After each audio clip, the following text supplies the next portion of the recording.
Hello વિદ્યાર્થી મિત્રો, કેમ છો? મજામાંની? સાયન્સ એજ્યુકેશનમાં આપણું હાર્દિક સ્વાગત છે.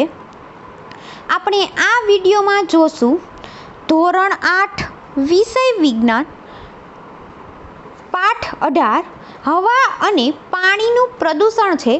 તો કે પહેલી અને બુજો બંને એ સમાચાર સાંભળવા ખૂબ જ ઉત્સુક હતા અને કે તાજમહેલ એ દુનિયાથી 7 અજાયબીઓમાં સામેલ છે અને પરંતુ તેઓ એ જાણીને નિરાશ થયા કે આ સફેદ આરસના સ્મારક તાજની સુંદરતા અને આજુબાજુના વિસ્તારમાં હવાના પ્રદૂષણના લીધે જોખમમાં છે અને હવા અને વાયુના પ્રદૂષણો સામે લડવામાં કશું થઈ શકે નહીં. જો શું કે છે, બુજો અને પહેલી છે એ તાજમહેલ છે એને જોવા ઉત્સુક હતા અને તે સફેદ આરસનો છે એવી તે સુંદરતા આજુબાજુના અને હવાના પ્રદૂષણના જોખમમાં છે અને હવા અને વાયુના પ્રદૂષણ માટે લડવા માટે કશું થઈ શકે નહીં અને તે જાણવા એ બંને આતુર હતા. કે આપણે જાણીએ જ છીએ કે આપણું પર્યાવરણ અગાઉ હતું એવું રહ્યું નથી અને આપણા વડીલો તેમના સમયમાં જોવા મળતા ભૂરા આકાશ, સ્વચ્છ પાણી અને તાજું હવાની વાતો કરતા હતા. જો શું કે તે ભૂરા આકાશો હતા, સ્વચ્છ પાણી અને તાજી હવાની વાતો કરતા હતા કે સમાચાર પત્ર પણ નિયમિત રીતે પર્યાવરણની ઘટતી જતી ગુણવત્તાનો અહેવાલ આવતા હતા. શું કે છે, જો ઘટતી જતી જે ગુણવત્તા હોય એનો અહેવાલ આવતા હતા. આપણે આપણી જિંદગીમાં પણ જાતે જ હવા તથા પાણીની ઘટતી જતી ગુણવત્તાનો અનુભવ કરીએ જ છીએ. જો ઉદાહરણ તરીકે શ્વાસના રોગોમાં પીડાતા લોકોની સંખ્યા સતત વધી રહી છે. જો શું કે છે, જે શ્વાસ હોય એમાં રોગોની પીડાતા લોકોની સંખ્યા વધી રહી છે. એ કલ્પના કરતાં જ ધ્રુજારી છૂટી જાય છે કે શુદ્ધ હવા તથા પાણી સંપૂર્ણ રીતે ઉપલબ્ધ જ નહીં હોય. કે અગાઉ તમે ધોરણમાં તમે હવા તથા પાણીના મહત્વ વિશે શીખી ગયા છો કે આ પ્રકરણમાં આપણે આજુબાજુ જતા નુકસાનકારક ફેરફારો તથા આપણા જીવન પર તેની અસરો વિશે ભણશું. હવે જોઈએ 18.1 તો કે હવાનું પ્રદૂષણ.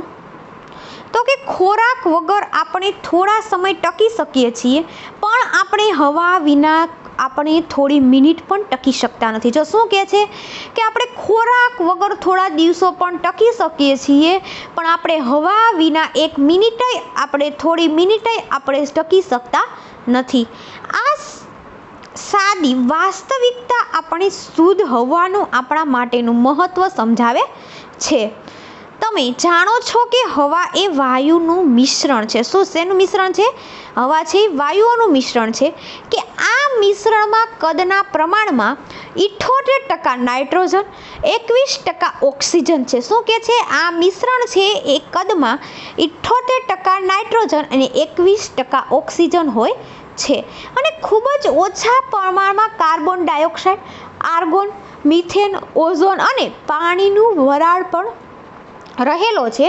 જો શું જોવા મળે છે, ખૂબ જ ઓછા પ્રમાણમાં carbon dioxide, ion, methane, ozone અને પાણીની વરાળ પણ રહેલા હોય છે.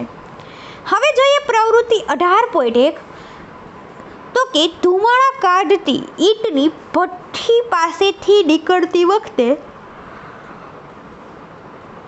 તમે તમારા નાકને ઢાંક્યું હશે. જો શું કે છે કે ભઠ્ઠીમાંથી જે ધુમાડો નીકળતો હોય ત્યારે તમે ચાલ્યા જતા હોય તો તમે ત્યાં નાકને ઢાંક્યું જ હશે અથવા ભીડભાડવાળા રસ્તા પરથી તમે પસાર થતી અને ખાધી હશે કે તમારા અનુભવને આધારે નીચેના દર્શાવતા સ્થળોની હવાની ગુણવત્તાની સરખામણી કરો.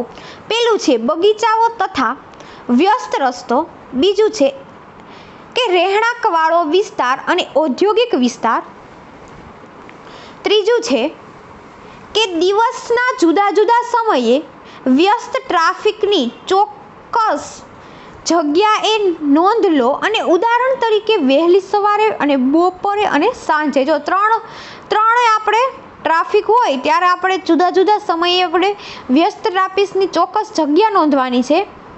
તો કે સવારે, બપોરે અને સાંજે. ગામડું અને નાનું શહેર. ચોથું છે ગામડું અને નાનું શહેર. જો તમને આ આકૃતિમાં બતાવ્યું છે કે શહેરોની ભીડભાડ કેવી હોય, તો કે શહેરોની ભીડભાડવાળો રસ્તો બતાવ્યો છે. કે ઉપરની પ્રવૃત્તિમાં તમારું એક અવલોકન વાતાવરણમાં જોવા મળતા ધુમાડાના પ્રમાણના ફેરફાર વિશેનું હશે. કે તમે જાણો છો કે ધુમાડો ક્યાંથી આવ્યો હશે? આવા પદાર્થોના વાતાવરણમાં ઉમેરો થવાથી તેમાં પરિવર્તન આવે છે. શું કહે છે? એમાં પરિવર્તન આવે છે. અને જ્યારે હવા આવા અનિચ્છનીય પદાર્થોને દૂષિત કરે છે. જો શું કહે છે? હવા આવા જે અનિચ્છનીય પદાર્થ છે એને દૂષિત કરે છે અને સજીવો તથા નિર્જીવો બંને પર નુકસાનકારક અસર કરે. જો સજીવ અને નિર્જીવ છે એને બંને પર નુકસાન કરે છે, ત્યારે તેને હવાનું પ્રદૂષણ કહે છે. જો હવાનું પ્રદૂષણ કોને કહે છે? તો કે જ્યારે હવામાં આવા અનિચ્છનીય પદાર્થો દૂષિત થાય છે અને સજીવો કે નિર્જીવો બંને પણ નુકસાનકારક છે, અને ત્યારે તેને હવાનું પ્રદૂષણ કહે છે. હવે આવે છે 18.2. તો કે હવા કઈ રીતે પ્રદૂષિત થાય છે? તો કે જે પદાર્થમાં હવાને પ્રદૂષિત કરે છે તેને વાયુ પ્રદૂષણ કહે છે. જો શું કહે છે? કે જે પદાર્થોમાં હવા પ્રદૂષિત થાય છે એને શું કહે છે? એને વાયુ પ્રદૂષકો કહે છે. કે કેટલીક વાર આવા પદાર્થો કુદરતી સ્ત્રોતમાંથી, જેવા કે જંગલી આગ કે જ્વાળામુખીના ફાટવાથી આવે છે. જો શું કહે છે? જંગલની આગ અથવા જ્વાળામુખી ફાટવાથી આવે છે. કે અમુક માનવ પ્રવૃત્તિઓ દ્વારા પણ વાતાવરણમાં પ્રદૂષકો ઉમેરાય છે. જો શું કહે છે? કે વાતાવરણમાં પ્રદૂષકો ઉમેરાય છે. કે વાયુ પ્રદૂષકોના સ્ત્રોતોમાં કારખાના, વિદ્યુત મથકો, વાહનોના ધુમાડા અને બળતણના લાકડા તથા છાણના દહનનો સમાવેશ થાય છે. શેનો સમાવેશ થાય છે? તો કે વાયુ પ્રદૂષકોમાં સ્ત્રોતના કારખાના, વિદ્યુત મથકો, વાહનોના ધુમાડા અને બળતણના લાકડા તથા છાણના દહનનો ધુમાડો જોવા મળે. જો તમને આ આકૃતિમાં બતાવ્યું છે કે કારખાનામાંથી નીકળતા ધુમાડા. હવે જોઈએ આપણે પ્રવૃત્તિ 18.2. તો કે તમે સમાચાર પત્રમાં વાંચ્યું જ હશે કે દિન પ્રતિદિન બાળકોમાં શ્વાસમાં રોગોનું પ્રમાણ વધી રહ્યું છે. શું કહે છે? જો આપણે દિન પ્રતિદિન જે આપણે શ્વાસ લઈએ છીએ એમાં રોગનું પ્રમાણ વધી જાય છે. અને તમારા આડોશ પાડોશ ઘરોમાં તથા મિત્રોએ કેટલાક બાળકોની સ્વાસ્થ્ય સંબંધિત મુશ્કેલીઓથી પીડાય છે. જો શું કહે છે? શ્વાસ ન લેવાતો હોય એટલે તે બાળકો અને કે પાડોશીઓ, આપણા ઘરના આજુબાજુના પાડોશીઓ એ તે પીડાય છે અને મુશ્કેલીઓ મુકાઈ જાય છે. અને તેની એક મોજણી સર્વેક્ષણ હાથ ધરો. જો શું કહે છે? કે હવાના પ્રદૂષણની શ્વાસની ઘણી બધી સમસ્યાઓ છે. હવાનું પ્રદૂષણ હોય એટલે તે આપણને શ્વાસની ઘણી બધી સમસ્યાઓ સર્જાય છે. અને ચાલો પ્રદૂષણ હવામાં રહેલા પદાર્થો કે પ્રદૂષણને શોધી કાઢીએ. કે શું તમે નોંધ્યું છે કે આપણા શહેરમાં વાહનોની સંખ્યા કેટલી ઝડપે વધી રહી છે? તો કે વાહનો ખૂબ ઊંચી માત્રામાં પ્રદૂષણો જેવા કે carbon monoxide, carbon dioxide, nitrogen oxide અને ધુમાડો ઉત્પન્ન કરે છે. જો શું કહે છે? કે વાહનો ખૂબ ઊંચી માત્રામાં કાર્બન મોનોક્સાઇડ, કાર્બન ડાયોક્સાઇડ અને નાઇટ્રોજન ઓક્સાઇડ અને ધુમાડો ઉત્પન્ન કરે છે. પેટ્રોલ કે ડીઝલ જેવા બળતણમાં અપૂર્ણ દહન થવાથી કાર્બન મોનોક્સાઇડ ઉત્પન્ન થાય છે. જો શું કહે છે? કે ડીઝલ અને બળતણ પેટ્રોલ અથવા બળતણના અપૂર્ણ દહન થવાથી એ કાર્બન મોનોક્સાઇડ ઉત્પન્ન કરે છે અને તે ઝેરી વાયુ છે. કેવો વાયુ છે? ઝેરી વાયુ છે. અને તે રુધિરની ઓક્સિજન વહન કરવાની ક્ષમતા ઘટાડે છે. આપણા રુધિરમાં જે ઓક્સિજન વાયુ હોય એની ક્ષમતા ઘટાડે છે. જો તમને અહીં આકૃતિમાં બતાવ્યો છે કે વાહનને લીધે થતું વાયુ પ્રદૂષણ, કે તમે જાણો છો કે દિલ્હીમાં નોંધણી થયેલા વાહનોને જો એકની પાછળ એક લાઈન કરવામાં આવે તો તેની લંબાઈ વિશ્વમાં સૌથી લાંબી 2 નદીઓ નાઇલ અને એમેઝોનનું કુલ લંબાઈ જેટલી જ અંદાજિત થાય. શું કહે છે? એમેઝોનની જે કુલ જેટલી લંબાઈ હોય એટલું અંદાજિત થાય. બુજોને ખાસ કરીને શિયાળા દરમિયાન વાતાવરણમાં કોઈ ધૂંધળું ગાઢ સ્તર જોવાનું યાદ છે કે જેને ધુમ્મસ કહે. જો શું કહે છે? ધુમ્મસ કેને કહે? તો કે વાતાવરણમાં જે કોઈ ધૂંધળું ગાઢ સ્તર જોવા મળે છે જેને ધુમ્મસ કહે છે. કે જો ધુમાડા તથા ઝાકળનું હોય છે અને ધુમાડામાં નાઇટ્રોજન ઓક્સાઇડ હોઈ શકે. જો શું કહે છે કે ધુમાડામાં જે નાઇટ્રોજન ઓક્સાઇડ હોઈ શકે છે અને અન્ય વાયુઓ, પ્રદૂષણો અને ઝાકળો સાથે જોડાઈને ધુમ્મસ બને છે. વાયુ અને પ્રદૂષણ અને તથા ઝાકળોમાં જે જોડાય છે અને ત્યારે શું બને છે? ધુમ્મસ બને છે. અને ધુમ્મસને લીધે શ્વાસની તકલીફો અને કે અવસ્થામાં ઉધરસ તથા બાળકોને હિલ્ઝિંગ અથવા શ્વાસ મારફતે હવા અંદર બહાર જાય ત્યારે તેને અવાજ ઉત્પન્ન થવાની તકલીફ પ્રેરે. જો શું કહે છે કે બાળકોને હિલ્ઝિંગ અને અથવા શ્વાસ મારફતે એને અંદર બહાર જાય તેને અવાજ ઉત્પન્ન થવાની તકલીફ પ્રેરે છે. કે ઘણા ઉદ્યોગો પણ હવાના પ્રદૂષણો માટે જવાબદાર છે, જેમ કે સલ્ફર ડાયોક્સાઇડ, નાઇટ્રોજન ડાયોક્સાઇડ જેવા વાયુ પ્રદૂષણો મુખ્ય સ્ત્રોત પેટ્રોલિયમ અને રિફાઇનરીઓ હોય છે. જો એના વાયુના પ્રદૂષકો અને મુખ્ય સ્ત્રોતો પેટ્રોલિયમની રિફાઇનરીઓ હોય છે. અને વિદ્યુત મથકોમાં વપરાતા કોલસો જેવા કે બળતણ દહનને લીધે સલ્ફર ડાયોક્સાઇડ ઉત્પન્ન કરે. જો દહન હોય એના લીધે એ શું કરે છે? સલ્ફર ડાયોક્સાઇડ ઉત્પન્ન કરે છે અને તે શ્વાસને સંબંધિત મુશ્કેલીઓ ઉત્પન્ન કરે. જો આપણા શ્વાસને આપણે શ્વાસ લેતો એટલે મુશ્કેલી ઉત્પન્ન થઈ જાય છે, આપણે શ્વાસ લઈ શકીએ નહીં. તથા ફેફસાને કાયમી નુકસાન કરે છે. તમે અશ્મિ બળતણના દહન વિશે તમે પ્રકરણ 5માં ભણી ગયા છો કે રેફ્રિજરેટર, એર કન્ડિશનર તથા એરોસોલ સ્પ્રેમાં વપરાતા ક્લોરોફ્લોરો કાર્બન્સ અથવા CFCs પણ અન્ય એક પ્રકારનું પ્રદૂષણ જ છે. જો શું કહે છે? CFCs જ એક પ્રકારનું પ્રદૂષણ છે કે CFC વાતાવરણના ઓઝોન સ્તરને નુકસાન પહોંચાડે. જે વાતાવરણનું ઓઝોન સ્તર છે એને નુકસાન પહોંચાડે છે અને પારજાંબી અલ્ટ્રાવાયોલેટ કિરણોથી ઓઝોન સ્તરમાં આપણને બચાવે છે. શેમાં? અલ્ટ્રાવાયોલેટ જે કિરણ છે ઓઝોન સ્તરમાં આપણને બચાવે છે. કે શું તમે ઓઝોન છિદ્ર વિશે સાંભળ્યું છે? કે તે વિશે જાણવાની કોશિશ કરો અને સારી રીતે એ જ છે કે હવે CFC ને બદલે ઓછા નુકસાનકારક પદાર્થો વપરાય. જો CFCથી ઓછા આપણે નુકસાનકારક પદાર્થો વપરાય છે.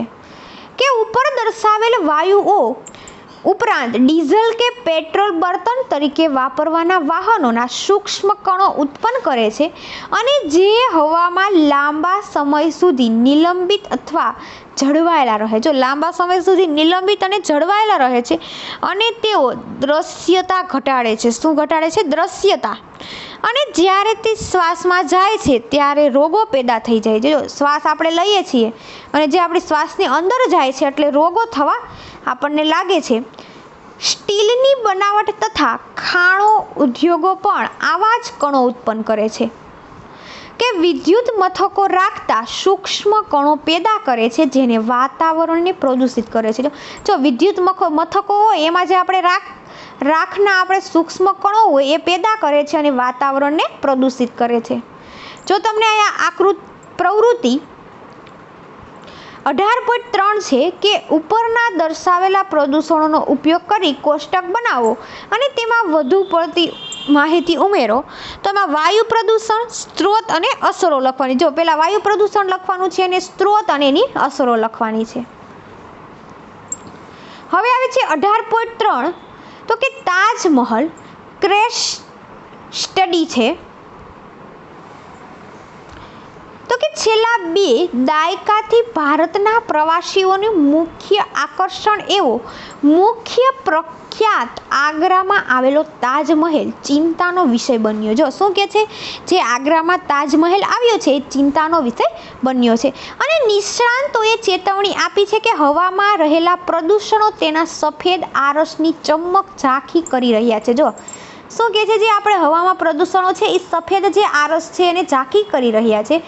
એટલે કે પ્રદૂષણો હોવાથી ખાલી સજીવો જ પ્રભાવિત થાય છે. જો સજીવો છે એ જ પ્રભાવિત થાય છે એવું નથી, પરંતુ કે નિર્જીવ વસ્તુઓ જેવી કે ઇમારતો, સ્મારકો અને પ્રતિમાઓને પણ અસર કરે છે. જો ઇમારતો, સ્મારકો અને પ્રતિમાઓને અસર કરે છે.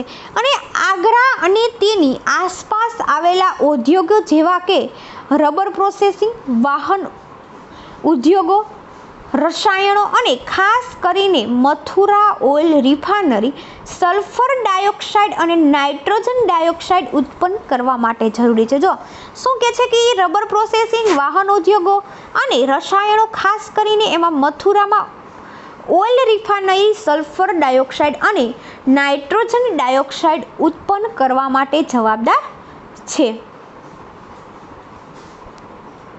કે વાતાવરણમાં રહેલી પાણીની વરાળ સાથે આ વાયુને પ્રક્રિયા કરીને સલ્ફ્યુરિક એસિડ અને તથા નાઇટ્રિક એસિડ બનાવે છે. જો શું કહે છે, તે આપણા વાતાવરણમાં રહેલા વરાળ તરીકે સલ્ફ્યુરિક એસિડ અને નાઇટ્રિક એસિડ બનાવે છે. આ એસિડ વરસાદ સાથે નીચે પડીને વરસાદને એસિડિક બનાવે છે. વરસાદ સાથે જે આપણે નીચે પડીને વરસાદને એસિડિક બનાવે છે, જેને એસિડ વર્ષા કહે છે. જો એક માર્કમાં ક્વેશ્ચન પૂછાઈ શકે, એસિડ વર્ષા કોને કહે છે, તો કે એસિડ વર્ષા સાથે નીચે પડી વરસાદને એસિડિક બનાવે છે, જેને એસિડ વર્ષા કહે છે. એસિડ વર્ષાને લીધે સ્મારકોનો આરસ ખવાઈ જાય. જો સ્મારક છે એનો આરસ છે એ એસિડ વર્ષાથી ખવાઈ જાય છે. આ ઘટનાને આરસનું કેન્સર પણ કહે છે. અને નિલંબિત કણો જેવા કે મથુરા ઓઇલ રિફાઇનરી દ્વારા ઉત્સર્જિત થયેલા સૂક્ષ્મ કણો એ આરસનો પીળો પાડવાનો ફાળો આપ્યો. શું કે છે, એ આરસને જે પીળો પાડવાનો ફાળો આપ્યો છે. કે તાજને બચાવવાના બહુવિધ પગલાં કે સુપ્રીમ કોર્ટે લીધા છે. કે તેમણે ઉદ્યોગો, સ્વચ્છ બળતણ જેવા કે સીએનજી. જો તમને આ આકૃતિમાં તાજમહેલ બતાવ્યો છે,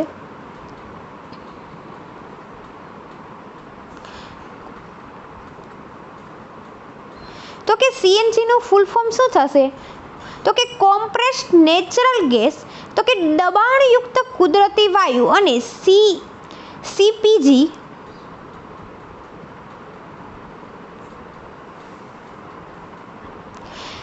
અને એલપીજી પ્રવાહીકૃત પેટ્રોલિયમ વાયુનો ઉપયોગ કરવાનો આદેશ આપ્યો છે. કે વધુમાં વાહન વ્યવહારો પણ સીસા રહિત પેટ્રોલ વાપરવાની સલાહ આપે. કેવું સીસા રહિત પેટ્રોલ વાપરવાની સલાહ આપી છે. કે તમારા વડીલો સાથે ચર્ચા કરીને 20 થી 30 વર્ષ પહેલાં તાજની હાલત વિશે તેમનું શું કહેવું, કે તમારી ચિત્રપોથીમાં તાજમહેલનું ચિત્ર મેળવીને લગાવો. બુજો કે મને ખેતીના પાક વિશેના પ્રકરણો યાદ આવ્યા અને મને આશ્ચર્ય થયું કે એસિડ વર્ષા ભૂમિ અને વનસ્પતિ પણ અસર કરતી હશે ને. હવે આવે છે 18.4 તો કે ગ્રીન હાઉસ અસર. તો કે તમે જાણો છો કે સૂર્યના કિરણો પૃથ્વીની સપાટી પર ગરમ કરે છે અને પૃથ્વી પર આપાત થતા વિકિરણો કેટલોક હિસ્સો તેના દ્વારા શોષાઈ જાય છે, જ્યારે કેટલોક અવકાશ પાછો પરાવર્તિત થાય છે અને પરાવર્તિત થયેલા વિકિરણોને કેટલાક ભાગ વાતાવરણ દ્વારા રોકાય છે. શું કે છે? એ વિકિરણો ભાગ છે એ વાતાવરણ દ્વારા રોકાય છે અને આ રોકાયેલા વિકિરણો ફરીથી પૃથ્વીને ગરમ કરે છે. જો જે વિકિરણો રોકાયેલા હોય છે એ પૃથ્વીને ગરમ કરે છે. અને જો તમે નર્સરી કે અન્ય કોઈ સ્થળે ગ્રીન હાઉસ જોયું હોય તો યાદ કરો કે તેમાં આવી સંરચના હોય છે. જો તમારે યાદ કરવાનું છે એમાં આવી સંરચના હોય છે કે સૂર્યની ગરમી અંદર આવી કરી શકે પણ બહાર જઈ ન શકે. જો શું કે છે? અંદર આવી શકે પણ તે બહાર જઈ શકે નહીં. અને અંદર રહી ગયેલી ગરમી ગ્રીન હાઉસને ગરમ કરે. જો અંદર જે ગરમી રહી જાય તો એ ગ્રીન હાઉસને ગરમ કરે છે અને પૃથ્વીના વાતાવરણ દ્વારા વિકિરણને રોકવાની બાબત પણ કંઈક આના જેવી જ છે કે આટલા માટે તેને ગ્રીન હાઉસ અસર કહે છે. જો ગ્રીન હાઉસ અસર કોને કહે? તો કે પૃથ્વીના વાતાવરણ દ્વારા જે વિકિરણ રોકવા બાબત કંઈક આના જેવી છે જેને ગ્રીન હાઉસ અસર કહે છે. આ પ્રક્રિયા વગર પૃથ્વી પર જીવન શક્ય નહોતું, પણ હવે એ જીવનને જોખમમાં મૂકી રહી છે. પૃથ્વી ઉપર જીવન શક્ય નહોતું અને જીવનને જોખમમાં મૂકી દીધું છે કે આ બાબત માટે જવાબદાર વાયુઓમાં CO2 સૌથી મુખ્ય છે. જો વાયુઓમાં CO2 છે એ સૌથી મુખ્ય છે પહેલી, પરંતુ CO2નું પ્રમાણ વાતાવરણમાં વધીને અતિશય કઈ રીતે બની જાય છે? તો કે તમે જાણો છો કે CO2 એ હવામાં ઘટકોમાં એક ભાગ છે. જો શું કે છે? હવામાં ઘટકોનો એક ભાગ છે. અને તમે વનસ્પતિમાં કાર્બન ડાયોક્સાઇડ ભૂમિકા વિશે જાણો જ છો કે જો હવામાં CO2નું પ્રમાણ ખૂબ વધી જાય તો પ્રદૂષણ તરીકે કાર્ય કરે. જો CO2નું પ્રમાણ વધી જાય એટલે તે પ્રદૂષણ તરીકે કાર્ય કરે છે. કે શું તમે પહેલીને તેના પ્રશ્નનો ઉત્તર શોધવામાં મદદરૂપ થશો? કે એક બાજુ માનવ પ્રવૃત્તિઓ દ્વારા CO2 સતત મુક્ત થાય. જો એક પ્રવૃત્તિ દ્વારા CO2 છે એ સતત મુક્ત થયા કરે છે તો બીજી બાજુ વન્ય વિસ્તારો ઘટી રહ્યા છે. જો વન્ય વિસ્તારો છે એ ઘટી રહ્યા છે અને વનસ્પતિ પ્રકાશ સંશ્લેષણ માટે વાતાવરણમાંનો CO2 વાપરે છે અને તે રીતે હવામાં CO2નું પ્રમાણ ઘટાડે. જો શું કે છે? વનસ્પતિ છે એ પ્રકાશ સંશ્લેષણ માટે એ વાતાવરણ CO2 વાપરે છે અને હવામાંનું CO2 છે ઘટાડે છે. અને વન નાબૂદીના લીધે હવામાં CO2નું પ્રમાણ વધે છે કારણ કે તે વનસ્પતિઓ CO2નો વપરાશ કરે છે. શું કે છે? કે જો એ વન નાબૂદી માટે તે CO2નું પ્રમાણ વધે છે અને કારણ કે વનસ્પતિ CO2નું વપરાશ કરે છે તેની સંખ્યા ઘટી ગઈ છે. જો શેની સંખ્યા ઘટી ગઈ છે? CO2ની. આ માનવ પ્રવૃત્તિ વાતાવરણમાંના CO2ના જથ્થાને જમા કરવાનો ફાળો આપે છે અને CO2ને ગરમી રોકે. જો CO2 છે એ ગરમીને રોકે છે અને અવકાશમાં રહેવા દેતી નથી અને ફળ સ્વરૂપે પૃથ્વીના સરેરાશ તાપમાનને ધીમે ધીમે વધારો થાય છે. જો પૃથ્વીનું જે તાપમાન છે એમાં ધીમે ધીમે વધારો થઈ જાય છે જેને ગ્લોબલ વોર્મિંગ કહે છે. ગ્લોબલ વોર્મિંગ કોને કહે છે? તો કે પૃથ્વીમાં સરેરાશ તાપમાન ધીમે ધીમે વધારો થાય છે જેને ગ્લોબલ વોર્મિંગ કહે છે. કે બીજા વાયુઓ જેવા કે મિથેન, નાઇટ્રસ ઓક્સાઇડ અને પાણીની વરાળ પણ આ અસરમાં ફાળો આપે છે. CO2ની જેમ તેમને ગ્રીન હાઉસ વાયુઓ કહે છે. જો CO2ની જેમ એને શું કહે છે? ગ્રીન હાઉસ વાયુઓ કહે છે. હવે છે ગ્લોબલ વોર્મિંગ એક ગંભીર ખતરો છે. જો તો કે ગ્લોબલ વોર્મિંગ છે એના લીધે દરિયાની સપાટીઓ અથવા નાટકીય ઢબે વધારો જોવા મળી શકે તેમ છે કે ઘણા બધા પ્રદેશો કિનારાનો વિસ્તાર અગાઉથી જ પૂરગ્રસ્ત છે, કેવો પૂર આવી જાય એવો ગ્રસ્ત છે કે ગ્લોબલ વોર્મિંગના લીધે વરસાદ પડવાની પદ્ધતિઓ, ખેતીઓ, જંગલો, વનસ્પતિઓ અને પ્રાણીઓમાં વિશાળ શ્રેણીઓ ઊભી થાય છે. જો કેટલી વિશાળ શ્રેણીઓ ઊભી થઈ શકે છે તો કે ખેતીમાં, જંગલોમાં, વનસ્પતિઓમાં, પ્રાણીમાં વિશાળ શ્રેણી ઊભી થઈ શકે છે. અને ગ્લોબલ વોર્મિંગમાં ખતરો એમ હોય છે કે લોકો રહેણાંકવાળા વિસ્તારોને એશિયાનું મુખ્ય છે. શું કહે છે? એશિયા મુખ્ય છે. અને તાજેતરમાં આબોહવા પરિવર્તનનો અહેવાલ મુજબ આપણે ગ્રીન હાઉસ વાયુઓ કે આ વર્તમાન સ્તરને જાળવી રાખવા ખૂબ ઓછા સમય આપેલ છે. તો શું કહે છે? જે વર્તમાન સ્તરને જાળવી રાખવા માટે ખૂબ ઓછો સમય આપેલ છે, નહીંતર આ સદી અંત સુધી તાપમાન સરેરાશ 2 ડિગ્રી સેલ્સિયસ જેટલું વધી શકે. જો શું કહે છે?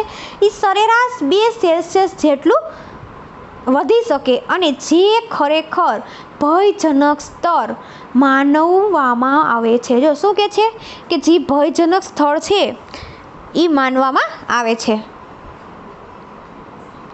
કે વિશ્વભરની સરકાર માટે ગ્લોબલ વોર્મિંગ એ ચિંતાનો વિષય છે. શેનો ચિંતાનો? કે ઘણા લોકો દેશને ગ્રીન હાઉસ વાયુઓને ઉત્સર્જન ઘટાડવાના કરાર કર્યા છે. કેવા કરવા છે? ઉત્સર્જન ઘટાડવાના કરાર કર્યા છે કે ક્યોટો પ્રોટોકોલ એ આવો એક કરાર છે. કેવો છે? આવો એક જ કરાર છે. બુજોએ કે જાણીને ખૂબ જ આશ્ચર્ય થાય છે કે પૃથ્વીના તાપમાનમાં ફક્ત 0.5 સેલ્સિયસ જેટલો નાનો ફેરફાર પણ આટલી જ ગંભીર અસર ઉત્પન્ન કરી શકે છે. જો શું કહે છે કે 0.5 જેટલો નાનો ફેરફાર છે એ આટલી ગંભીર અસર ઉત્પન્ન કરી શકે છે કે પહેલી તેને જણાવે છે કે તેણે હમણાં જ સમાચાર પત્ર વાંચ્યું હતું કે હિમાલયમાં આવેલી ગંગોત્રીની હિમશીલ પણ ગ્લોબલ વોર્મિંગને કારણે પીગળી રહી છે. કે જે ગંગોત્રીની હિમશીલ પણ ગ્લોબલ વોર્મિંગને કારણે પીગળી રહી છે. હવે આવે છે 18.5 કે શું થઈ શકે એ આપણે આગળના વિડીયોમાં જોશું. અને વિદ્યાર્થી મિત્રો, તમને વિડીયો પસંદ આવ્યો હોય તો લાઈક કરજો, તમારા મિત્ર સાથે વધુમાં વધુ શેર કરો અને ચેનલને સબસ્ક્રાઈબ કરો અને બાજુનું બેલ આઇકન દબાવો, જેથી કરી તમને મારા અવનવા વિડીયોની અપડેટ સૌથી પહેલાં મળતી રહે.